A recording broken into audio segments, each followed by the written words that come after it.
André-Paul Baillon, bonjour. Bonjour. Je suis très heureux de vous retrouver à Bruxelles pour ce congrès des experts comptables consacré à la fiscalité. Alors justement, je vous propose de rêver un instant. Vous venez d'être nommé ministre de l'économie et des finances. Quelle est votre première réforme fiscale? Je crois que ma première réforme fiscale ira sur la transmission d'entreprise. On est dans un stade où les baby boomers sont à devoir transmettre leur entreprise et c'est un véritable enjeu pour notre pays. Alors pourquoi? Qu'est-ce que vous pouvez nous dire?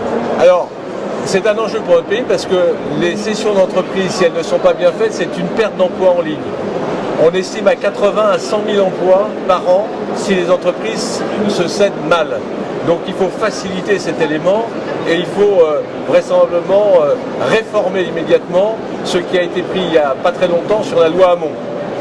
La loi Hamon, je rappelle, a institué un délai de prévenance des salariés de 2 mois qui est un vecteur mortifère pour la cession d'entreprise. Et je ne parle pas d'autres mesures qu'on pourrait prendre très rapidement avec. Alors justement, réformer la transmission d'entreprise, la réglementation, est-ce que vous pouvez nous dire en quoi vous la réformez? Quelles sont les principales modalités d'application de votre réforme? 2 points essentiels. 2 points essentiels. Le premier, une fois abrogée la loi Hamon, c'est réexonérer les chefs d'entreprise des plus-values qu'ils peuvent réaliser à l'occasion de la cession. Évidemment, faisons attention aux petits malins qui céderaient plusieurs fois les entreprises, mais en gros, c'est une fois tous les 20 ans, on exonère la cession d'entreprise. Et puis, il faut inciter vraisemblablement à constituer des pôles d'ETI en France. On n'est pas assez fort pour aller à l'exportation. Et là, il faut peut-être créer un crédit d'impôt qui permette aux entreprises qui consolident dans leur secteur de pouvoir être concurrentes, compétitives. Est-ce que vous, dans ce cadre, vous anticipez des difficultés d'application?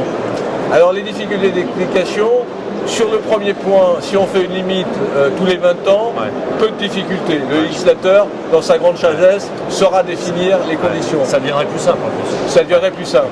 Dans la seconde, évidemment, il va falloir être un petit peu plus fin.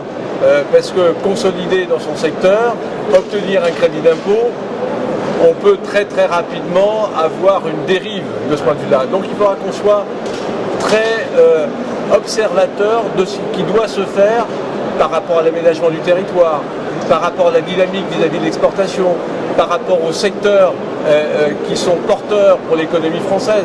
On peut parler des nouvelles technologies et ainsi de suite. Voilà, donc il y aura des définitions bien ciblées de façon à ce qu'on dynamise l'économie française. Dernière question, tout ça, combien ça coûte et comment vous le financez? Très sincèrement, c'est un jeu à somme nulle.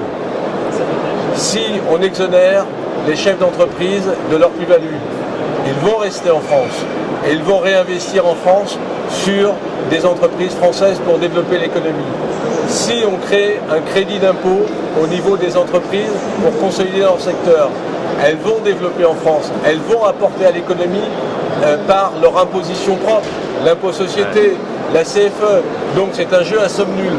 Donc pour l'État, ce n'est que du gain et pour l'économie française, c'est encore plus de gain. André-Paul Baillon, merci pour vos propositions. Merci beaucoup.